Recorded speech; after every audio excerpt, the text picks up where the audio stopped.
చిన్న అభిప్రాయం అంతే సార్. కూటమి ప్రభుత్వం పనితీరు ఎలా అనిపించింది? సూపర్గా ఉంది. అంతేగాని దొంగ మాటలు దొంగ అబద్ధాలు మాట్లాడేది లేదు కూటమి ప్రభుత్వానికి. ఒక వైఎస్ఆర్ పార్టీకే ఉండదు అలాంటి. అంత తప్ప అన్ని అబద్ధాలు చేసి మొత్తం అబద్ధాలే, ఏమీ లేదు. అమ్మ ఒడి అన్నాడు, అయ్యి అన్నాడు, ఇయ్యి అన్నాడు. దేనికన్నా ఇచ్చాడా? కరెక్ట్గా ఇచ్చారా? దేనికన్నా కరెక్ట్గా ఇచ్చాడా? ఇవ్వకోకుండా నెలకి కూటాయించి తగ్గించి ఇచ్చాడు. అదే ఇప్పుడు పెన్షన్ అన్నారు, పెన్షన్ అన్న తర్వాత 3000 అన్నారు. తర్వాత ఎలా ఇచ్చాడు? 5 సంవత్సరాలకి ఎంత ఇచ్చాడు? 250 అలా ఇచ్చాడు. మరి ఎందుకండి ఆ ప్రభుత్వానికి ఈ ప్రభుత్వానికి పోలుతారు? పోలం బాకండి. స్వామి, మరి ఇప్పుడు చూసుకుంటే పథకాలు గత ప్రభుత్వంలోనే వచ్చాయి అంటున్నారు కదా.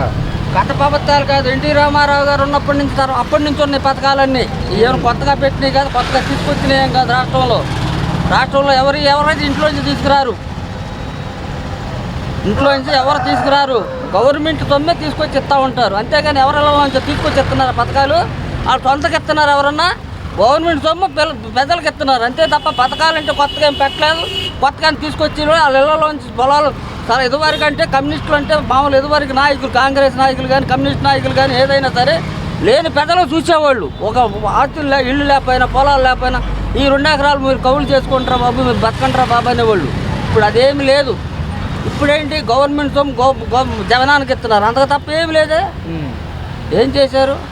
పథకాలంటే సొంతయ్యా? ఇంట్లో ఏమైనా పొలాలు అమ్మేసి ఇస్తున్నారా జనానికి? ఇవ్వట్లేదు కదా. గవర్నమెంట్ సొమ్ము పెద్దలకు ఇస్తున్నారు.